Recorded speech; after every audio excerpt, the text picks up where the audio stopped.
Siguro marami sa inyo guys ang gustong-gustong bumili ng dashcam kaso nag-aalala paano i-install kasi nga syempre naman napakaraming moldings ng ating sasakyan. Ang hirap mag-backlash, 'di ba? Pero sa video na to guys, baka after nyo mapanood, bigla kayong bumili ng dashcam kasi marirealize nyo ang bilis lang palang mag-install ng dashcam. So panoorin yung video natin for today guys. Ituturo ko sa inyo, hindi nyo na kailangan magbabaklas ng mga moldings. Napakadali lang kung paano i-install yung ating dashcam. So ang gagamitin nga pala nating dashcam for today, yung paborito ko ring brand kasi nga tested ko na, DD5. Z50, isa sa pinakamalinaw na dashcam na na-review ko. Lalagay ko na lang yung product link sa video description at sa pin comments. So first thing na kailangan natin gawin, ikakabit muna natin sa windshield yung ating front camera at yung ating rear camera. Ayan. Yun muna yung unang-una nating gagawin kasi yung pagpapagapang, yun, yung ituturo ko sa inyo kung gaano siya kadali, okay? So ito guys yung ating front camera. Makikita ninyo meron niyang adhesive tape. Pero ako guys, payo ko sa inyo, wag nyong ikakabit ang dashcam na direktang naka-double adhesive tape kagaya nito. Meron silang binibigay na film kagaya nito, ang tawag dito is static film. So dito nyo ididikit yung adhesive tape. Ito didikit to dyan. True static electricity, okay? So huwag kayong mag-alala, didikit yan, makapit yan, okay? So una nyong ikakabit is yung static film natin. Yan. Pero syempre, alamin nyo muna kung sa inyo ikakabit yung dashcam. Ayan, so enough na siya rito. So malamang ang static film natin nandito. Ayan. Okay? So uunahin natin ikabit si static film. Ayan. Ang kagandahan din sa paggamit ng static film guys is in case na mali kayo ng installation, madali siyang i-relocate. Okay, madali siyang ilipat. Ayan, at makikita nyo kumapit yung ating static film, 'di ba? Madali siyang ilipat. Kukut-kutin nyo lang ng kamay, tapos ililipat nyo na. Pwede, kakapit pa rin siya. Tapos ang kagandahan pa nun, pag magpapalit kayo ng dashcam na sira, hindi nyo na kailangan yung windshield nyo hindi maiiwanan ng sirang adhesive tape. Ang hirap yan tanggalin ng adhesive tape guys. So ito, tanggalin na natin yung adhesive tape. Ayan, wait lang. Sumasama yung sticker. Sumasama yung adhesive ba? Ayan, ayan, okay. Okay. Makikita ninyo, may parang may box doon sa sticker. Hindi lang masyadong kita sa video. Ayan. Pero yan na yung susundin natin. Kakabit nyo lang na ganyan. Ayan. Okay. Makikita nyo guys ang kapit niyan. Makapit yan. Mas makapit pa yan sa X mo. Oh. Ayan. Tapos, eto na yung challenge. Kakailanganin natin yung wiring. Ay hindi. Kabit muna natin yung rear camera. So ito naman guys yung ating rear camera. So meron niyang up arrow. So kailangan kapag ka naka-install yan, kasi pinto natin, itong ating lift gate, syempre nakatuwad siya ngayon, nakaangat eh. Okay? So kapag ka-install nyo to, dapat yung up, kapag nakababa yan, ating lift gate, dapat naka-up yan. Okay? So ganito natin yan ikakabit. Ngayon, dahil wala na tayong extra static film, direkta na natin kakabit yung ating double adhesive. Wala tayong choice. Okay? So ang gagawin natin, kabit na natin to. Ito kahit hindi nyo pa to guys nakikita yung video kung sakto ba, adjustable naman kasi yan. Okay, adjustable naman. So walang problema. Mamaya nyo na lang i-adjust. Okay, so kailangan lang ngayon guys malaman niyo kung saan ang sentro. Pero syempre ito yung tail light natin. Brake light din yan, yung isang yan. Tansyahin nyo na lang kung saan ang gitna. Ayan, tapos idikit nyo na lang tong ating camera. Ayan, kagaya nyan. Okay. Unahin natin dito yung pagpapagapang ng wire mula rito papunta ro. Okay, so tanggalin muna natin to. Ito guys, hindi na natin maitatago yung wire na to. Bakit? Kasi kapag ka umangat yung ating lift gate, hanggang dito na lang yung maitatago natin. Siguro hanggang ganyan, pinakasagad. Okay, kasi ginawa nating indoor type yung ating rear camera. Pwede nyo naman itong i-install sa labas, kaso yun yung magpapakomplikado. Babaklasin nyo pa to. Babaklasin nyo pa to. Okay? Tapos yung pagpapagapang pa ng wire, another complicated. Babaklasin nyo rin to. Pero kung ayaw nyo ng too much complication, pwede na yan. Kung hindi man kasi masyadong mahigpit sa lumabas na wire. Tapos eto, kunin nyo yung extension wire. Extension cord, i-connectan nyo na yan. Kagaya nyan. Tapos, ito. Pagagapangin natin to doon. So ito, gagawin nyo gamit ang plastic pry tool. Itong part na to guys, ng ating ceiling, maluwag yan. So ginagawa ko dyan guys, isinisiksik ko lang dyan yung ating wire. Pwede nyo ipasok yan dyan guys. Ayan o, napapasok siya. Ayan. Ipasok nyo hanggang dito sa part na to. Sige, dyan natin ipapasok lahat yan. Ayan. Ayan. Ipasok nyo maigi para lumapat ulit yung ceiling. Ayan. Ganyan yung magiging itsura nyan. Ayan. Tapos ito, pagagapangin natin hanggang sa part na to ng ating plastic. Ito yung ceiling, ito yung plastic moldings natin. So pagagapangin nyo na dyan, gamit ang tulong ng pry tool, syempre, kagaya nyan. Ayan. Ayan. Konting angat, konting tulak. Ayan. Ayan. Dahan-dahan lang, syempre, para hindi natin masira naman yung kisame. Ayan. Kailangan lang naman guys maipasok siya dyan sa loob. So kapag naisuksok nyo na siyang ganyan, ito na yung magpapahirap dyan kasi nasa plastic moldings na tayo sa paano natin patatawirin. Ito hindi mo pagagapangin ng paganon. Kunin nyo yung dulo. Itong dulo na to yung ipinapasok natin ngayon dun sa ating mismong camera. Siya ngayon yung ipapasok nyo dyan. Okay, makikita nyo na ipasok ko siya. Tapos, pansin nyo, nahihila ko siya. Ayun, nahihila ko siya, di ba? Hihilahin nyo yung dulo na yan hanggang papunta ngayon dun sa unahan, okay? So, papasok lang ako dun. Pause mo muna. Tapos, so ito yung kadugtong. Hihilahin nyo lang. Ayan. Nakikita nyo, nahihila ko yung wire. Ayan o. Dumudulas lang yan guys. Kaya napakadaling i-install. Hindi nyo kailangan tanggalin to. Para hindi masyado mapuwersa rin yung wire, tulungan nyo rin. Hinihila nyo rito sa kaliwa. Tinutulak nyo sa kanan. Ayan. Hanggang sa makuha nyo yung buong wiring. Ayan na, malapit na tayo matapos. Makikita nyo sa bandang dulo na yon, mawawala na yung wiring. Iilalim na or lulusot na siya ng husto. Yan, sige lang. Tuloy lang natin yung paghila. Yun. Pakita ko sa inyo. Nawala na siya rito. Ayan. O diba? Wala na kayong makikitang wire. Nasa na yung wiring natin ngayon. Pumasok na ngayon dito. Ito na siya. So ito, another trick. Siyempre since ceiling ulit natin to, malambot na part, ganun ulit. Papasok pa rin natin yan dyan.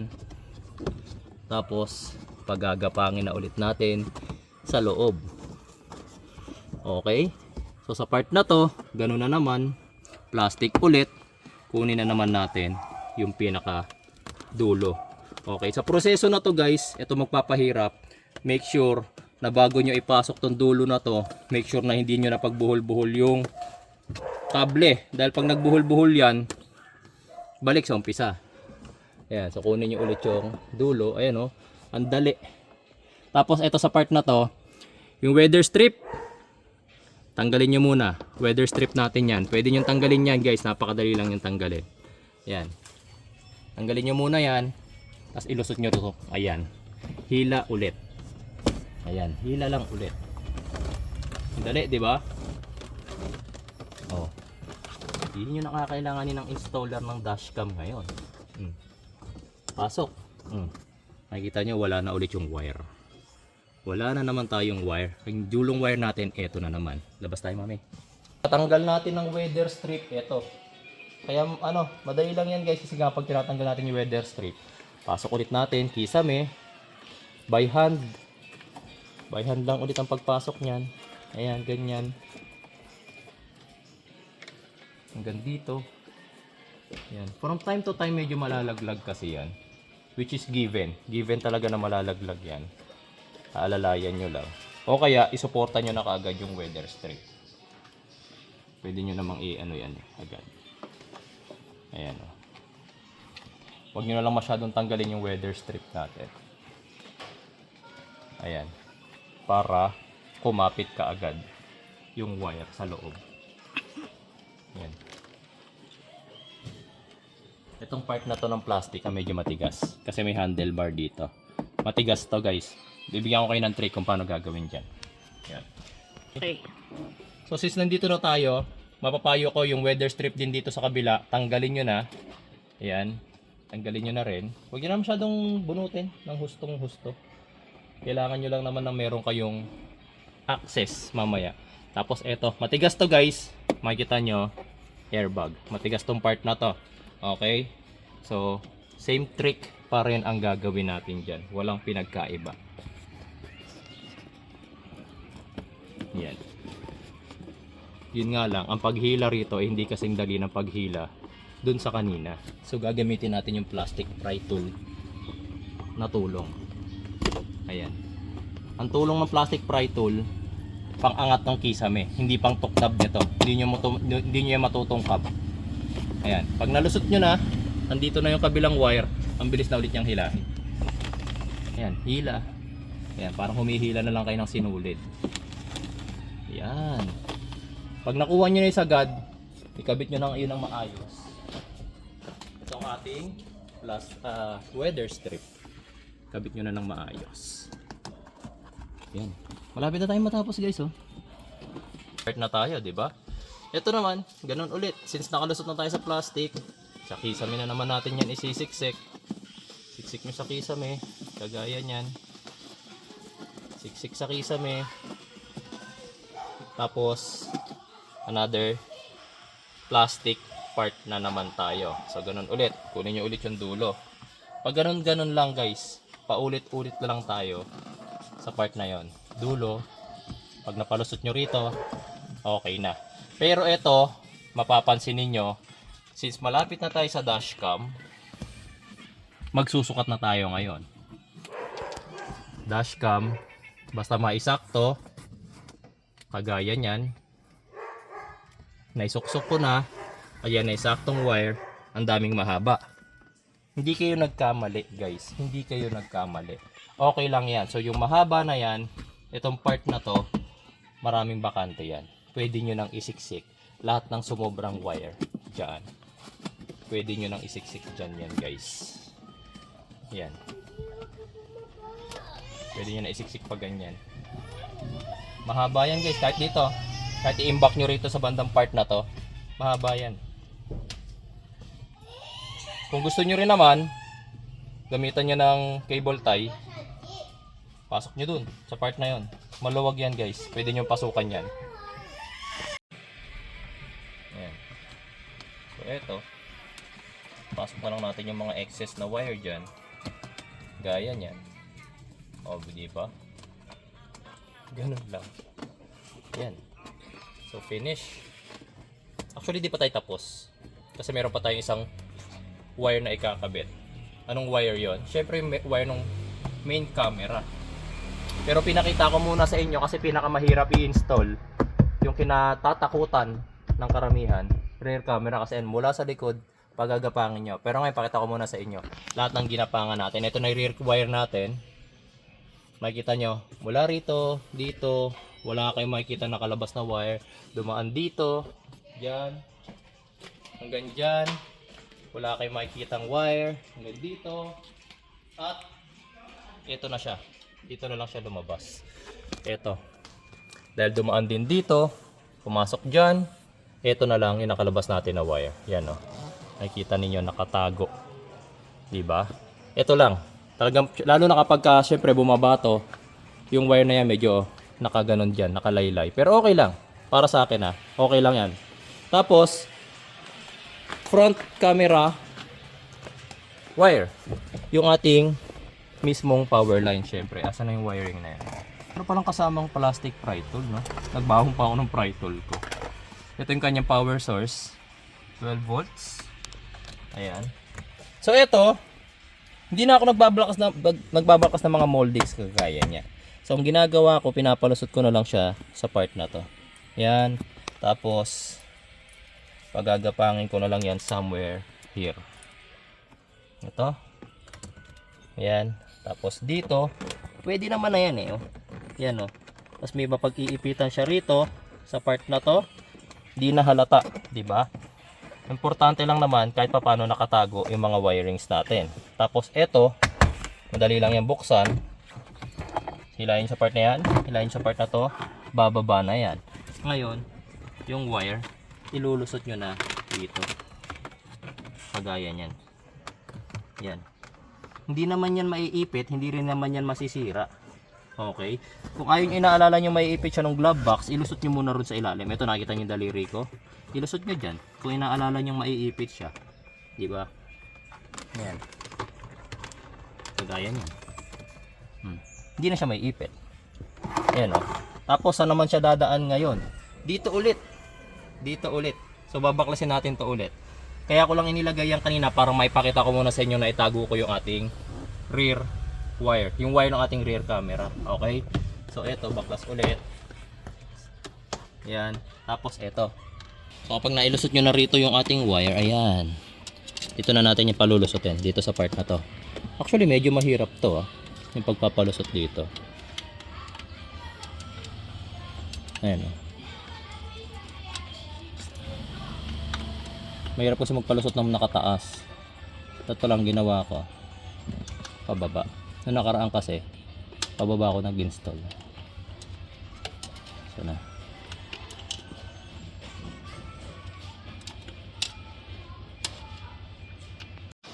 Okay. So ito, nailusot ko na yung wiring. Hilahin nyo lang. Actually ito, hindi nyo na kailangan hilahin ng sobra. Yung excess naman na wire nito, pwede nyo nang itago rito sa ilalim ng glove box nyo. Ihilahin nyo na lang hanggang sa part na to. Yan. Yan. Kagaya ng ginawa natin kanina. Lusot. Yan. Pastila. Hanggang sa makarating siya rito. Sa ating dashcam. Yan. Tapos ito gamitan lang natin mamaya ng cable tie. Yan. Okay. Yan. Tapos ito hila pa ng konti. Hila pa natin ng konti.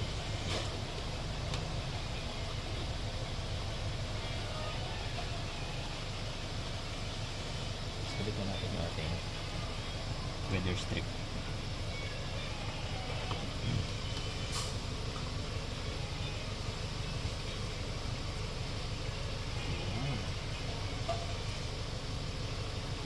Guys, make sure na yung mga wirings natin hindi iipit sa weather strip ha. Kasi kaya tinawag na weather strip ito. Pinipigilan itong pumasok yung tubig pag umuulan. Okay? So kapag yung wire nyo kumalso sa weather strip, hindi maglalapat yung weather strip doon sa mismong bakal. So kapag umulan, mababasa, papasok dito sa loob. Okay? So yun na. I-set up na natin yung ating wirings.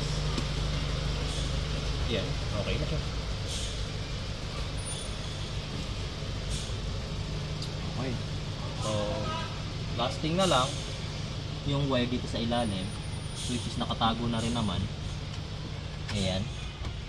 Okay. Balik ko na lang tong ating glove box. So, ito na. Since tapos na tayo sa installation at makikita ninyo, napakalinis ng ating installation. Wala kayong makikitang extra wire dyan. Kundi ito, very common na yan guys. So, ito yung kinagandahan ng ating dashcam. Makikita ninyo, meron siyang camera rito, monitor pero maliit, pero ito kasi advantage niya. Pwede natin gamitin yung ating phone. Kino-connect lang yan sa Wi-Fi. Makikita niyo yan, DD-Pi Z50. Ayan. Makikita niyo DD-Pi Z50 connected na tayo. Tapos may app DD-Pi. Meron akong tatlong camera rito, so Z50 tayo. Ayan. Ayan, makikita niyo full screen natin. Ito yung ating front camera. Yung ating rear, dali lang. Pakita ko muna pala yung front. Yung front camera natin, kapag ka medyo kailangan nyo mag-adjust, na-adjust yan, ha? By hand, ayan o. By hand. Pwede nyo i-adjust. Pero para sa akin, okay na yan. Yung rear camera ngayon na kailangan nating i-adjust, for sure. Ayan. So, makikita ninyo, mali yung aking pagkakatutok. Okay? So, punta tayo sa likod.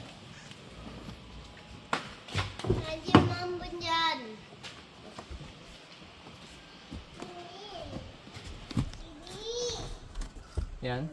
So, kailangan natin i-adjust yung ating camera. Yan. Sabi ko sa inyo, di ba? Nakita niya. Yan. So, pinipihit lang kasi to. Yan. Pag kailangan nyo itaas, pag kailangan nyo ibaba. Yan. So, ito na yung para sa akin, tamang position ng ating rear camera. Tapos, ito nga pala. Since naisarado na natin yung ating lift gate, yan yung magiging itsura niya na nakalabas na wire. Ito lang naman guys. So hindi nyo pwedeng itali yan. Kasi kapag tinali nyo yan, tas umangat yung lift gate, mapupwersa, may hila. Okay, so hayaan nyo na talagang nakaganyan yan. Okay? Yan guys, so tapos na tayo mag-install. Sure ako, tapos nyo mapanood tong video na to, marirealize nyo, ang bilis lang pala, ang dali lang pala mag-install ng dashcam. Kung noon takot na takot kayo, paano natin pagagapangin yung wire, paano natin maitatago yung wire. Ganun lang pala yung simpleng trick para maitago yung mga wirings ng ating dashcam. Okay, so maraming salamat sa inyo panonood. Ulitin ko, sa mga magtatanong sa nakakabili nitong dashcam ko, sa product link, yung product link nasa video description and sa pin comments. Salamat po sa inyo panonood at kita-kita po tayo next video.